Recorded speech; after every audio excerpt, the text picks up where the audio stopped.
Artinya satu mata dulu, baru mata kiri. Oh gitu ya ya. Ya Nanti habis mudah-mudahan. Lebaran, insya Allah ya mungkin satu lagi gitu. Mudah-mudahan lancar Pak Haji, sehat semua. Ya, Ini alhamdulillah lancar ya. Pak Dewan sama Pak Saleh Manap sama Mas Adi, karena saya ada undangan disuruh hadir acara yang Pak Bu Menteri sama Pak Menteri hari ini di peresmian stasiun ya. Jadi makanya dimajuin. Oh gitu, siap. Oke. Langsung Oke. disambungin sekarang ya, Pak? Ya, mulai. Oke.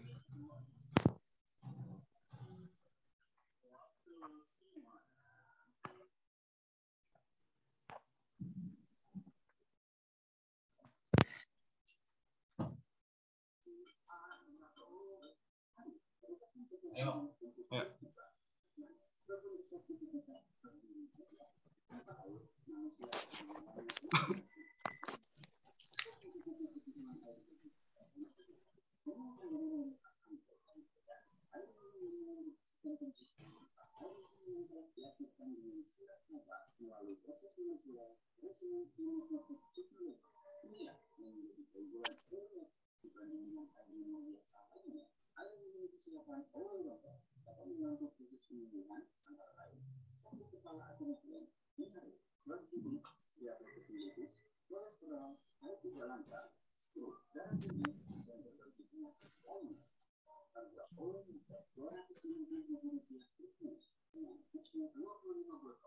Satu iklan, udah.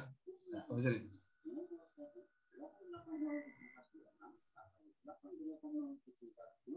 Ini Pak Haji Faisal ada di Bandung, saya di Cikarang, Pak Haji Saleh di Lipo. Luar biasa. Oke. Kita mulai ya, Bapak-Bapak. Siap. Baik.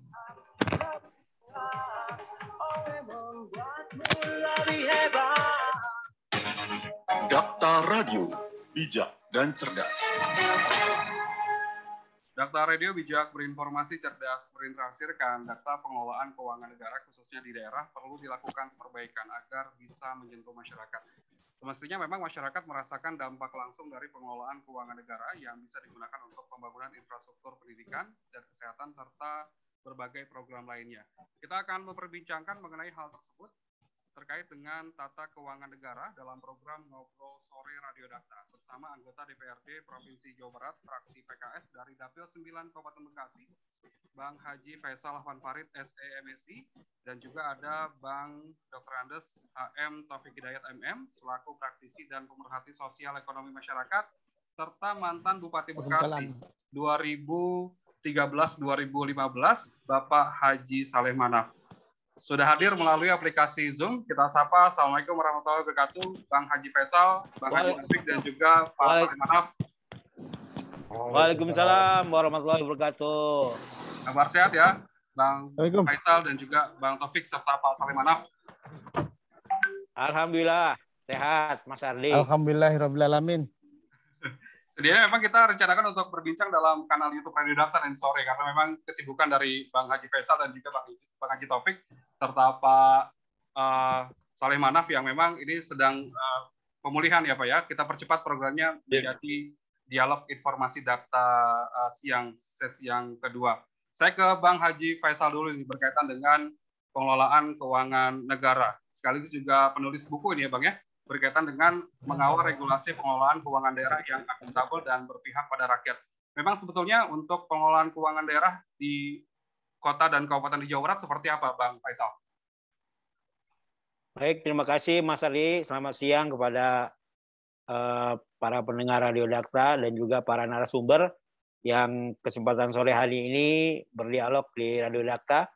Terima kasih tentunya pertama saya sampaikan atas kesempatan yang diberikan pada kesempatan sore hari ini terkait dengan pengelolaan keuangan daerah. Memang ini sesuatu yang harus dicermati secara maksimal karena dengan adanya regulasi-regulasi yang baru diterapkan oleh pemerintah daerah, pemerintah pusat, seluruh kabupaten kota termasuk Kabupaten Bekasi di dalamnya itu harus bisa menyesuaikan dengan model perencanaan serta budgeting atau e-planning dan e-budgeting yang model kekinian terkait dengan telah dikeluarkannya regulasi PP, peraturan pemerintah ya nomor 12 tahun 2019 yang terkait dengan pengelolaan keuangan daerah.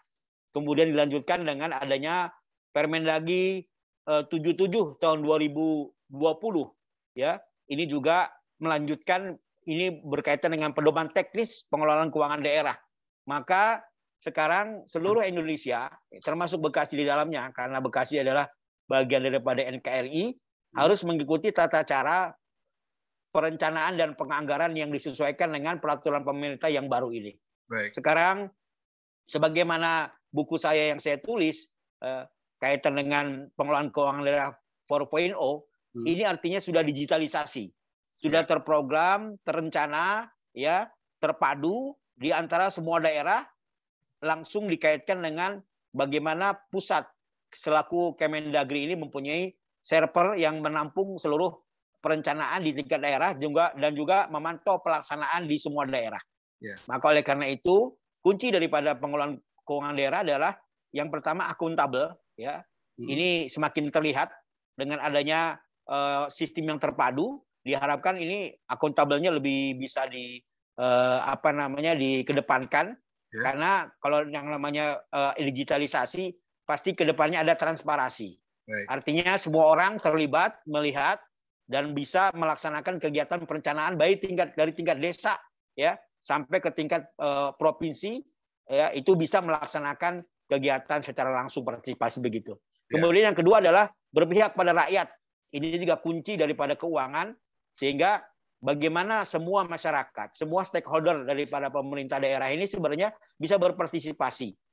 Kenapa? Karena sekarang dengan sistem yang sudah transparansi, kemudian juga sistem digitalisasi, maka kegiatan sudah terlihat apa yang direncanakan di daerah, baik dari tingkat desa, kecamatan, dan juga tingkat kabupaten, itu bisa sudah terekam. Dan selanjutnya adalah pada proses pelaksanaan juga kita bisa memantaunya. Itulah mungkin kelebihan ya pemerintah sekarang telah membuat suatu sistem yang digitalisasi, kemudian juga rigid. Artinya rigid dalam pengertian menu-menunya sudah disiapkan. Betul. Tinggal bagaimana di setiap daerah ini menyesuaikan dengan model menu atau sistem yang disebut dengan SIPD yang dikeluarkan oleh Kemendagri untuk seluruh Indonesia. Demikian mungkin gambarannya, Mas Ardi. Artinya memang perlu adanya digitalisasi, kemudian juga transparansi yang berbasis teknologi dan juga pengelolaan keuangan daerah. Apalagi juga sudah ada Perda PKD ya, Bang Faisal, untuk di Jawa Barat, yang memang seharusnya diimplementasikan oleh daerah-daerah di kota dan kabupaten di Jawa Barat. Ya, benar.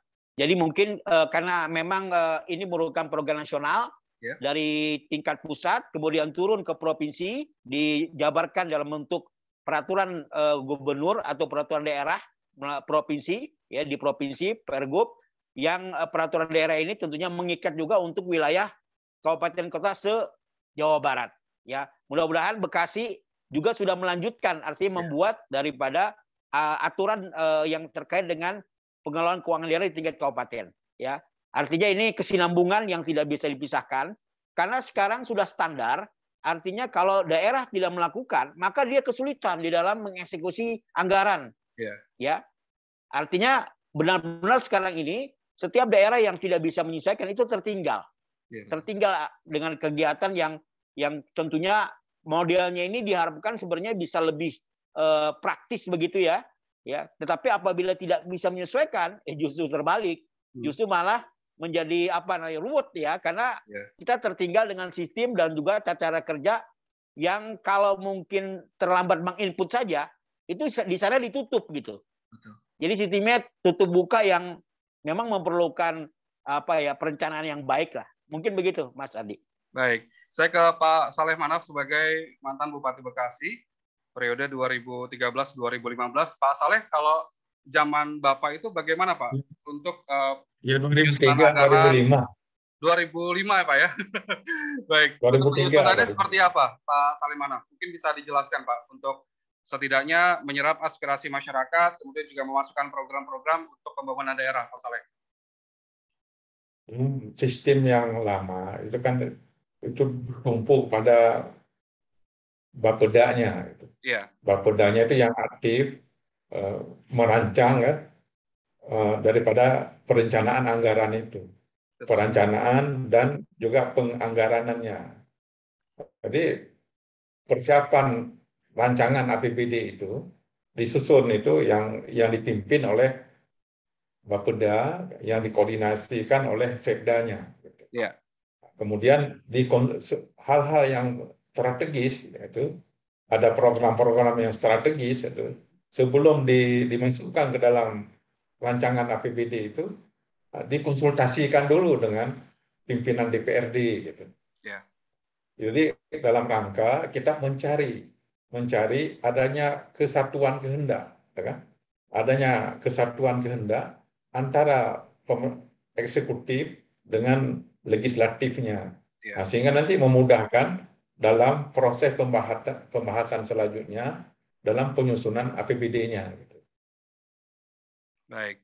Begitu Kalau melihat tadi yang disampaikan oleh Bang Faisal, ada Perda mengenai pengelolaan keuangan daerah. Bagaimana tanggapan dari Pak Saleh Manaf ini sebagai mantan pimpinan daerah di Kabupaten Bekasi?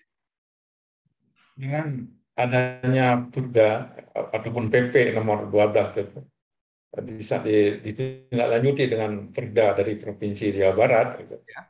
Menghendaki daerah itu lebih serius, kan, lebih sensitif dalam mengakomodir kan kehendak masyarakat itu, dan melihat juga potensi anggaran yang ada dan juga pendapatan yang sudah ada di kita itu, bagaimana merancang perencanaan itu yang bisa meliputi seluruh kepentingan daripada pemerintah daerah, juga kehendak masyarakat, dan juga kehendak daripada para legislatif itu. Karena bagaimanapun legislatif itu merupakan penampung aspirasi masyarakat, dan eksekutif ini juga punya janji dengan rakyat pada saat mereka berkampanye gitu.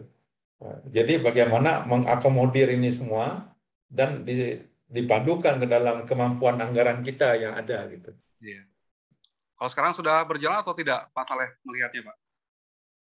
Alhamdulillah sudah berjalan, cuma bagi kita di Kabupaten Bekasi ini saya melihat silpa itu terlampau tinggi. Betul, Pak. Padahal anggarannya, jadi ini ya, anggaran kegiatan silpa ini anggarannya untuk Kabupaten Bekasi agak besar kalau dilihat dari segi jumlah, tetapi dilihat dari segi luasan daerah itu sebenarnya anggaran kita itu masih kecil itu. Kalau dibandingkan dengan DKI gitu, karena APBD Bekasi itu posisinya 10% dari APBD DKI, sedangkan hamparan wilayahnya itu 2 kali DKI. Jadi hamparan daerah itu 2 kali DKI. Nah, disinilah sangat dibutuhkan efisiensi dan ketajaman untuk membaca gitu, merekam gitu, hal-hal apa yang harus diprioritaskan gitu. Betul sekali, Pak. Karena tidak mungkin kita membangun dalam satu tahun itu semua. Jadi harus ada fokus anggaran itu, kebijakan daripada anggaran dari pemerintah daerah gitu. Baik. Saya ke Bang Haji Taufik dulu ini sebagai praktisi dan pemerhati sosial ekonomi masyarakat. Bagaimana sebetulnya peran dari DPRD dan juga Pemda sendiri, Bang Haji, untuk memberikan haknya kepada masyarakat melalui kegiatan pengelolaan anggaran dan juga kegiatan-kegiatan lain yang memang bersentuhan ke masyarakat? Ya, baik Bang Ardi, terima kasih. Dan juga para pendengar Radio Dakta. Terima kasih ini Bang Haji Faisal dan Bang Haji Saleh Manap. Ini orang tua saya dan guru saya juga. Jadi terkait dengan tata kelola anggaran negara, pertama tadi kita bersyukur ya ada e-budgeting dan e-planning tentang yang ada tadi di Undang-Undang 23 2014, kemudian turunannya PP 20 2019 dan Permendagri ya tahun nomor 77 tahun 2020. Mudah-mudahan jadi implementasi lebih cepat karena sekarang kan zamannya medsos ya, media. Harusnya pemerintah ikut gerak cepat dari segi regulasinya, dari segi pelayanannya kepada masyarakat sehingga dirasakan. Saat ini di Kabupaten Bekasi itu kalau kita lihat kayaknya hampir nggak nyambung. Apalagi kemarin 2021 penyerapan anggarannya hanya 60-an sekian persen. Sehingga masyarakat yang ini merasa ini negara hadir atau enggak, pemerintah ada enggak. Jadi kita masih jalan berlubang, sementara kebutuhan masyarakat, kaitan infrastruktur menjadi ukuran. Harusnya apa, mungkin saran kami ya, pertama selain tadi e-planning dan budgeting di bentuk digital dan birokrasi, ada transformasi birokrasi. Maksudnya gini, lama ini pemerintah daerah tidak ada dana taktis, jadi semua nunggu, oh itu tanggung jawab provinsi, oh itu tanggung jawab pusat. Jadi maksud kami adalah kalau misalnya itu di wilayah ring 1 dekat, misalnya dekat wilayah kecamatan terdekat, mereka mengajukan aja membangun, kemudian baru mengajukan ke pemerintah provinsi, mereka yang action duluan. Jadi pemerintah yang memilih inisiatif, mungkin difasilitasi dari segi regulasi, undang-undang dan sebagainya, sehingga pelayanan lebih cepat, nggak usah nunggu setahun, nunggu kebijakan baru atau nunggu anggaran baru kita baru action. Jadi masyarakat sebetulnya perlu yang itu action. Nah, hadirnya pemerintah atau pejabat terkait yang berwenang untuk mengajukan itu. Selain juga kita controlling dari e-planning dan e-budgeting. Sangat sayang anggaran yang sudah disiapkan tetapi implementasinya tidak optimal. Mungkin itu ya, Bang Haji Faisal, Bang Haji Saleh Manap, dan juga Mas Ardi. Mungkin menjadi kegelisahan kita, kegerisauan kita.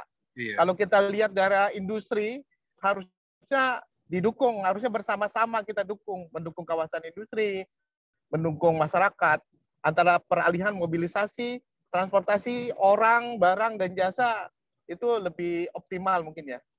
Gitu ya.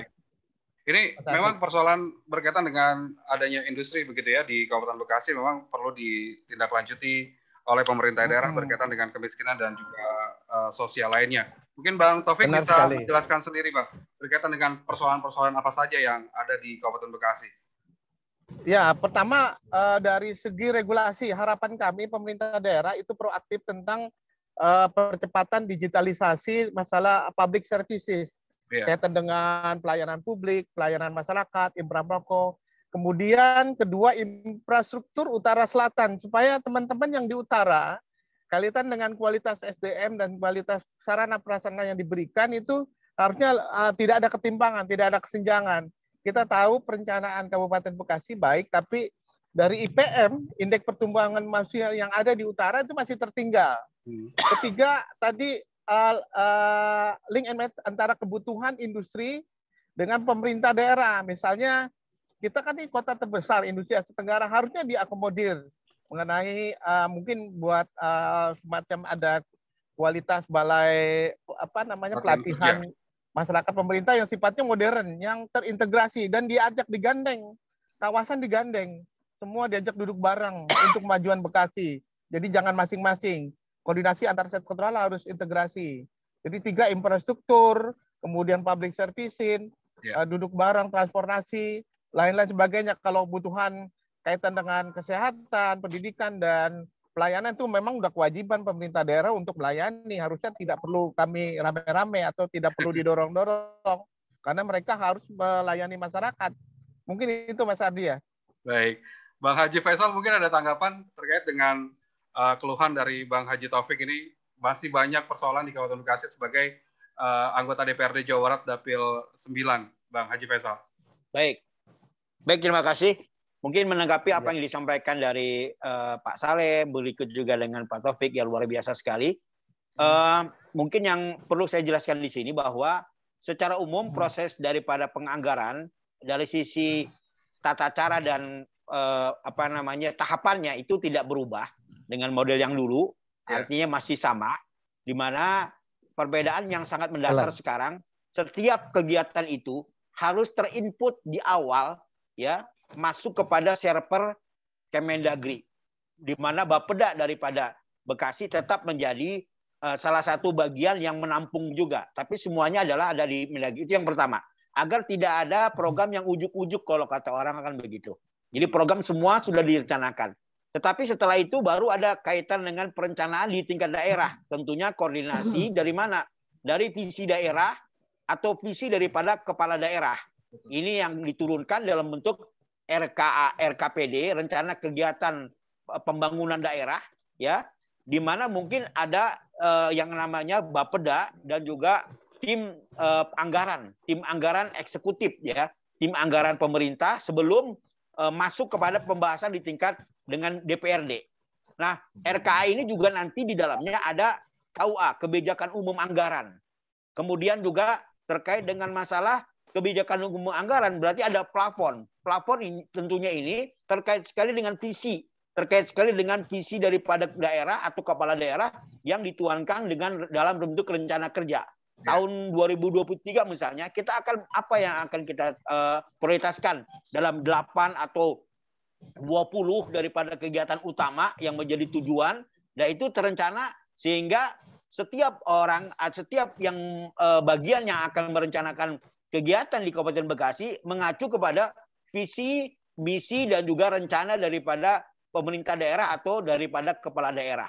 Ya. Ini mungkin yang menyatukan modelnya seperti itu. Jadi tetap memang setelah adanya ini, kita melihat bahwa perencanaan ini hanya perbedaannya adalah di mana data asal dari kegiatan itu semua memang dipersilahkan elemen daripada terkait pembangunan di misalkan di Bekasi untuk bisa menyampaikan, menginput ya. Tetapi untuk masalah kebijakan akhirnya itu tetap dikelola oleh bagian perencana daerah, Bapeda dan TAPD, tim anggaran pemerintah daerah, yang tentunya ini disesuaikan dengan target dan misi atau visi misi daripada pemerintah daerah. Nah, itulah mungkin yang perlu tadi ada sebagian dari Pak Saleh Manap dan juga Pak Taufik menyampaikan memang harus diperkuat. Ya, artinya kalau pembahasan kita ini mengacu kepada program utama daripada pemerintah daerah, itu sebenarnya semua harus memahami. Ya, misalnya kalau sekarang sedang kita genjot, ya utamanya di infrastruktur. Berarti sebenarnya semua anggaran harusnya mengacu kepada infrastruktur ini, misalkan begitu.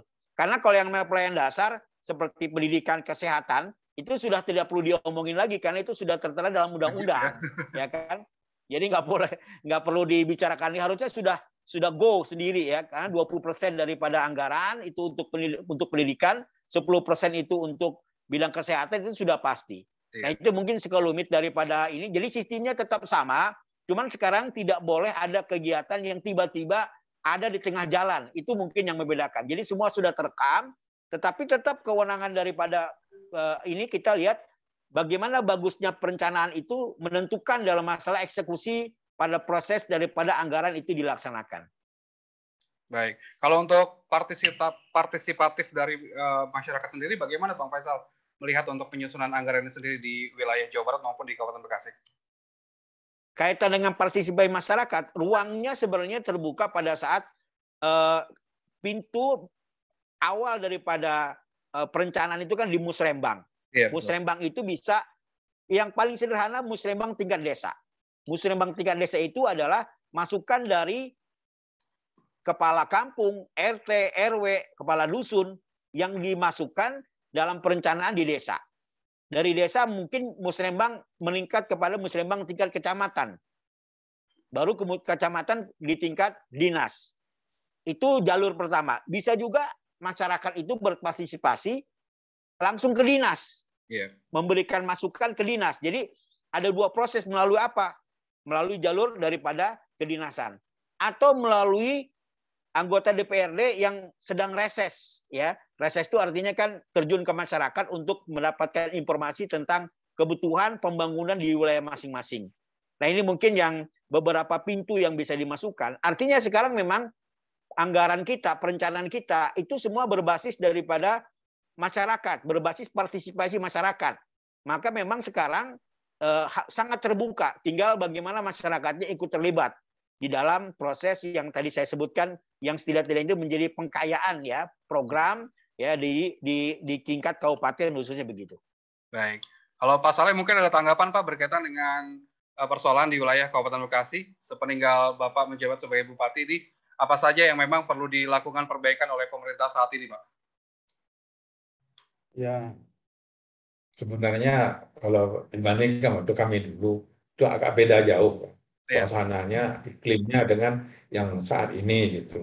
Hanya persoalannya sekarang dengan sistem SIPD ini sebenarnya itu adalah sarana pengawasan pemerintah pusat terhadap daerah gitu dalam rangka otonomi gitu. Dengan adanya SIPD ini diharapkan sebenarnya kita harus lebih serius karena ini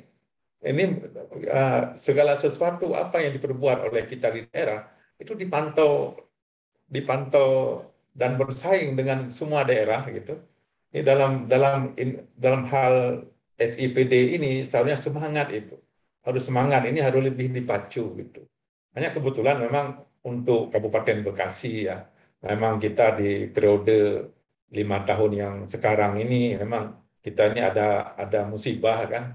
Istilah itu dalam 5 tahun itu ada 5 kepala daerah memimpin Bekasi gitu. Ini bagaimanapun itu sangat lemah eksekusinya daripada anggaran itu, sehingga silpa itu tinggi gitu. Sehingga disiplin ASN juga itu mempengaruhi gitu. Hal inilah mungkin yang harus dipacu kan ke depan gitu. Sekian dari kami. Baik, Pak Saleh, kalau silpa ini kan banyak di Kota Bekasi ya, sekitar hampir 1 triliun kalau tidak salah begitu. Sepanjang pengetahuan Bapak, apa sebetulnya yang mendasari Kabupaten Bekasi ini lemah, Pak, dalam pengelolaan anggaran? Tadi masalah ini penanggung jawab anggaran ini itu lambat dalam proses pengambilan keputusan gitu. Yeah. Karena adanya resiko dalam melaksanakan anggaran, kan? Karena lebih sekarang dengan era KPK, era juga BPKP itu lebih auditornya lebih ini juga dari polisi juga, jadi pengawasan dari masyarakat dengan adanya medsos ini juga. Jadi ini campur aduk gitu. Nah, campur aduk sehingga contohnya di Kabupaten Bekasi ada 13 dinas itu dijabat oleh PLT gitu, bukan pejabat yang definitif gitu. Oleh karena itulah persoalan ini mudah-mudahan kita berdoa insya Allah ke depan Kabupaten Bekasi itu tidak lagi menghadapi hal-hal yang sedang kita hadapi saat ini gitu. Baik, ke Bang Haji Taufik ini. Bang Haji Taufik sebagai praktisi dan juga pemerhati sosial ekonomi masyarakat, dilibatkan tidak sih Pak untuk kegiatan penyusunan anggaran di tingkat Kabupaten Bekasi, Pak? Yang selama ini kami kalau dari tingkat yang paling rendah RT RW memang ada masukan-masukan, kemudian diventarisir sampai kecamatan. Cuma memang untuk proses monetarinya clear sampai ke pembawa akan dilakukan implementasinya itu kami memang agak kesulitan. Sungguh beruntung nih kalau misalnya e-planning dengan e-budgetingnya nih akan bisa transparan dan terbuka, kita mungkin masyarakat umum bisa melihat progres yang kami usulkan selainnya mungkin apapun namanya ya. Yang penting kita juga harapan kami sih sebetulnya apapun kebijakan harapannya menjadi dapat masyarakat dapat segera terlayani sih sebetulnya. Mudahnya seperti itu. Apapun yang pemerintah eksekutif ataupun legislatif lakukan, kami bisa merasakan kehadiran mereka gitu. Itu aja sih, simpel aja. Baik, Pak Bang Haji Faisal mungkin berkaitan dengan pelibatan masyarakat, kemudian juga monitoring usulan-usulan yang memang perlu diperjuangkan begitu, seperti apa ini, Bang Haji Faisal? Oke, baik, Bang Ardi. Terkait dengan sistem sekarang yang sudah terpadu, maka sangat dipentingkan bagaimana kita mempunyai yang namanya prioritas anggaran. Yeah. Prioritas anggaran ini harus tersampaikan kepada semua khalayak pemangku kebijakan dan masyarakat yang berpartisipasi. Artinya kalau prioritas anggaran harus dimulai dari tingkat yang paling kecil sampai ke tingkat yang paling tinggi. Misalnya di desa sendiri kita juga harusnya punya yang namanya prioritas anggaran dalam pengertian kegiatan. Andaikan begini, setiap desa diberikan kewenangan untuk bisa mendapatkan anggaran, bisa angka dalam bentuk nilai, bisa juga jumlah. Misalnya satu desa disiapkan 10 kegiatan. Maka harusnya desa itu punya prioritas kaitan dengan kegiatan apa yang akan ditulis, disampaikan, jika ada 10 yang harus disampaikan, harus diambil. Nah ini harusnya semua tahu sehingga kita memahami kalau sekarang ternyata belum masuk, berarti dia akan masuk pada periode selanjutnya. Nah, dengan itu memberikan kenyamanan, kita paham semua. Karena kita ada keterbatasan juga dengan masalah apa? Pembiayaan. Kan nggak semua bisa terkemot ya. Tetapi prioritas ini juga harus dipahami. Bisa jadi belum tentu infrastruktur semua. Kalau kebijakan kemarin COVID, otomatis kan masalah pemulihan ekonomi. Nah, ini juga menjadi dorongan antara prioritas dengan tujuan daripada kegiatan visi ini juga harus nyambung. Jangan yang namanya sekarang lagi ngurusin COVID kemarin kan, tiba-tiba kegiatannya bukan masalah COVID. Itu juga sebenarnya bagian yang harus dipikirkan. Artinya sekarang bicaranya karena kita sistem sudah terpadu, punya bank data, maka yang dipentingkan oleh masyarakat, oleh tingkat di dinas ataupun di DPRD, juga di tingkat kabupaten, tentang prioritas. Artinya kalau Bekasi dengan visinya, itu prioritasnya apa? Betul. Dari prioritas itu mungkin terkemot ataupun tergambarkan tentang runtutan daripada pembiayaan. Nah ini mungkin bagus juga bisa disampaikan kepada tingkat level yang paling bawah. Seperti tadi disampaikan oleh Mas Taufik, ya tentunya masyarakat bertanya-tanya. Anggota DPRD juga yang reses kan mendapatkan banyak informasi. Nah, bagaimana kita bisa mengetahui tentang alur daripada pekerjaan ini diterima atau tidak, itu kadang-kadang memang agak blank di situ. Padahal jika sejak awal dari tingkat yang paling bawah desa sudah diberikan informasi bahwa desa ini dapat plafon sekian, maka silahkan memilih kegiatan. Tentunya kegiatan kalau bisa desa juga sudah punya ranking. Ya, andaikan ada dana kebagian 10 kegiatan, kita 10-nya ini. Ya, ini menurut saya betapa sekarang diperlukan suatu perencanaan yang terpadu ya, dan masyarakat kalau bisa tuh ditempel kegiatan apa saja yang akan menjadi prioritas di desa, itu kalau bisa ditulis 1 sampai 100 gitu misalkan kegiatan. Sehingga apabila ada anggaran yang turun baik dari tingkat kabupaten, tingkat provinsi bahkan pusat, itu mengarah kepada kegiatan yang sudah menjadi prioritas di desa tersebut. Nah, ini mungkin mengurangi ya kejelasan tentang masalah perjalanan sebuah kegiatan. Itu mungkin Mas Ardi. Selain bisa manfaatkan untuk APBD di Kabupaten Bekasi, juga bisa manfaatkan anggaran-anggaran seperti CSR dan juga anggaran-anggaran yang memang sudah turun ke desa ya, Bang Haji Faisal. Ya, benar begitu. Jadi sebenarnya kan sekarang setiap orang apabila mendapatkan dengan sistem transparansi, kejelasan daripada suatu kebutuhan, mungkin bukan hanya partisipasi di tingkat pemerintah sendiri punya keterbatasan dalam konteks kegiatan, ya, dan partisipasi publik yang lain seperti perusahaan dengan CSR-nya ataupun pihak-pihak yang lain dari mungkin dari kementerian dan juga langsung bisa dari DPR RI, itu kalau setiap daerah mempunyai kejelasan prioritas kegiatan prioritas di desa tersebut misalnya, itu biasanya mudah untuk orang menangkapnya gitu. Ini kan kadang-kadang pada saat kita cerita, tahu-tahu disuguhkan dengan kegiatan yang pokoknya ini kegiatannya, itu kan kadang-kadang sulit untuk bisa memberikan arah ini kemana gitu. Sambil disesuaikan dengan tujuan daripada visi kedaerahannya gitu. Ya, kita dengan begitu sebenarnya konsisten antara visi penerapan daripada visi yang berkaitan dengan prioritas, kemudian kegiatannya juga kita sudah meranking mana kegiatannya akan dilaksanakan, itu bentuk transparan juga. Jadi nggak ada yang ngambek gitu. Kok saya nggak kebagian? Anda rankingnya pada ranking 15. Karena kalau ranking 15 itu tentunya yang prioritas 1 sampai 10. Nah, membuat peta 1 sampai 10 ini itu atas kesepakatan di desa terkait misalnya atau di lembaga terkait sehingga semua orang juga memahami, kecuali pos mayor ya. Mas Ardi ya. Kalau pos mayor sesuatu yang mendesak itu kan lain ya. Artinya berbeda pada persoalan atau ada anggaran yang khusus atas dana alokasi khusus atau dana alokasi bagi hasil yang spesifik, itu kan perbedaannya tentunya terkait dengan asal daripada dananya.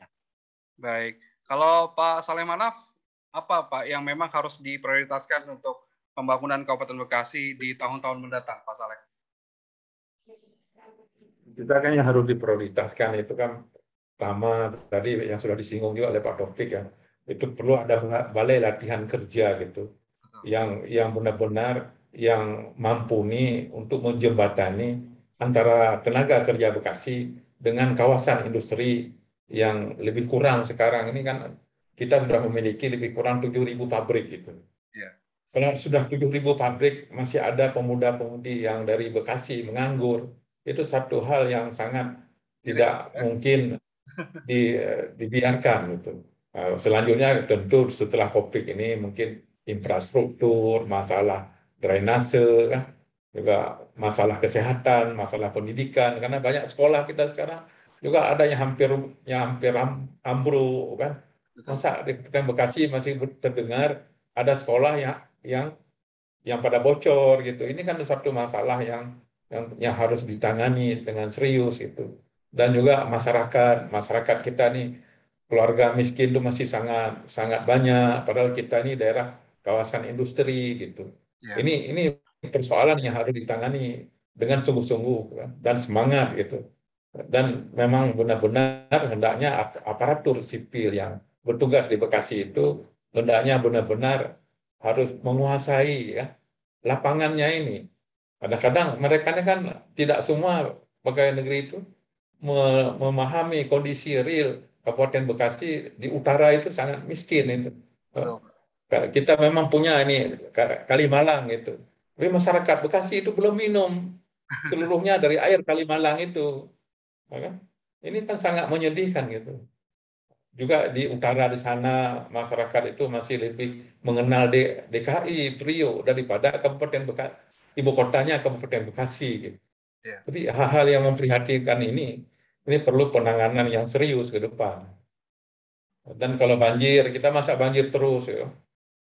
Ini masalah-masalah yang klasik gitu. Transportasi juga hampir seluruh Bekasi ini udah pada macet, kan, pada kesumbar gitu. Nah, ini masalah yang serius gitu. Itu yang kami lihat. Baik. Nah, itu begitu. Baik, Bang Haji Faisal, Bang Haji Taufik, dan juga Pak Saleh Manaf, waktu kita sudah mau habis ini. Mungkin terakhir apa yang ingin disampaikan ke masyarakat berkaitan dengan tata kelola keuangan negara, khususnya di daerah Kabupaten Bekasi. Mungkin saya ke Pak Haji Faisal dulu. Seperti apa, Pak Haji? Baik, mungkin terkait dengan himbauan ataupun bagaimana kita bisa mengawasi lah kaitan dengan masalah pembangunan ini melalui fungsi dan tugas kita masing-masing. Ya. Kalau kaitan dengan kemasyarakatan tentunya dengan jalur apa, ya tetap kunci dalam pemahaman regulasi itu sangat penting. Agar dengan pemahaman regulasi ini kita juga bisa menyampaikan apa-apa yang menjadi perhatian ini atau usulan itu sesuai dengan mekanisme. Itu mungkin yang perlu kita sampaikan. Jadi kita juga harus menempatkan posisinya pada yang sebenarnya. Nah, mudah-mudahan dengan regulasi sekarang ini dan buku saya juga yang saya tulis terkait dengan mengawal regulasi ini, sebenarnya buku yang bisa dinikmati oleh semua kalangan, terutama mungkin bagi para pemerhati pembangunan atau pemerhati daripada kondisi pelaksanaan ya kegiatan pembangunan khususnya di Kabupaten Bekasi dan juga di Jawa Barat. Itu baik. Mungkin Mas Arli. Ke Pak Saleh Manaf, mungkin apa yang ingin disampaikan berkaitan dengan pengelolaan keuangan negara khususnya di Kabupaten Bekasi sebagai mantan Bupati Bekasi. Silakan Pak Saleh. Ya, terutama sekali ini disiplin pengelolaan anggaran dan juga pertanggungjawabannya. Gitu. Ya. Karena pertanggungjawaban ini kadang-kadang kami merasakan pengalaman kami menjabat dulu di pertanggungjawaban itu di kita tuh agak lemah gitu. Karena masalahnya kadang-kadang itu dibutuhkan disiplin dan juga pengelolaan anggaran, ya, sehingga silpa itu tidak akan terjadi gitu. Nah, itu dari kami dan tentu pada pemirsa kami menyampaikan terima kasih kan dan selamat juga kepada warga masyarakat Bekasi khususnya kan. Karena kami sudah lama tidak pernah berinteraksi dengan data, dengan radio data. Kalau dulu sering kan. Nah, itu. Dan sekarang baru kebetulan Pak Faisal kan yang menulis buku, dan buku yang ditulis Pak Faisal ini itu sangat sangat membanggakan karena kami melihat baru tidak ada buku yang seperti itu sebelumnya. Jadi beliau berinisiatif menulis sehingga memudahkan kita untuk memahami teori kan dan juga pelaksanaan dan juga pertanggungjawabannya dan landasan hukumnya daripada peraturan daerah itu. Jadi terima kasih Pak Faisal. Gitu. Dan kepada warga Bekasi dan mengucapkan selamat itu. Mudah-mudahan Kabupaten Bekasi ke depan itu lebih maju kan dan lebih sejahtera gitu. Baik. Mudah-mudahan nanti bukunya bisa jadi referensi ya Bang Faisal untuk pengelolaan keuangan di Kabupaten Bekasi ya Bang ya. Siap. Baik. Ya. Kemudian terakhir mungkin Bang Haji Taufik, silakan Bang, apa yang ingin disampaikan kepada masyarakat? Ya, Mas Ardi, terima kasih semua. Terus Bang Haji Faisal dan Bang Haji Saleh Manap. Ini kebetulan saya ada acara peresmian stasiun Cikarang nih hari ini. Iya. Udah di lokasi. Pertama, selamat buat Bang Haji Faisal bukunya. Mudah-mudahan ini bukan hanya referensi, menjadi kewajiban eksekutif dan legislatif, menjadi panduan ya untuk masalah e-planning dan e-budgeting sebagai percepatan ya layanan kepada masyarakat. Dan buat Bang Haji Saleh Manap juga tetap semangat karena beliau adalah gurunya Bekasi, guru bangsa. Dan yang Bang Ari, terima kasih buat Radio Dakta juga dan pemirsa yang telah mendengarkan kami supaya menjadi atensi penting buat khususnya pemerintah Kabupaten Bekasi agar segera kecepatan karena menjadi kebutuhan dari pelayanan kepada khususnya kan kita terbesar kawasan industri Asia Tenggara loh. Harusnya menjadi keunggulan, menjadi kebanggaan kita khususnya masyarakat Kabupaten Bekasi. Itu Mas Ardi mungkin ya. Terima kasih. Terima kasih Bang Haji Taufik, Bang Haji Faisal, Pak Saleh Manaf, dan juga Bang Haji Taufik. Terima kasih sudah berbincang dengan Radio Dakta dalam program Ngobrol Sore ya. Mudah-mudahan nanti ke depan kita bisa agendakan lagi nih ya untuk rutin diskusi, kemudian juga membahas persoalan-persoalan yang ada di wilayah Kabupaten Bekasi dan juga Jawa Barat. Terima kasih waktunya. Assalamualaikum warahmatullahi wabarakatuh. Selamat beraktivitas. Waalaikumsalam warahmatullahi wabarakatuh. Waalaikumsalam warahmatullahi wabarakatuh. Terima kasih Bang Haji. Dakta Radio, bijak dan cerdas. Ya, assalamualaikum. Terima kasih Mas Arli ya. Ya, mari. Alhamdulillah. Pamit ya. Ya, makasih. Pamit Pak Haji, Pak Salmanap. Ya, assalamualaikum. Assalamualaikum. Mas Taufik, Mas Arli. Waalaikumsalam. Salam.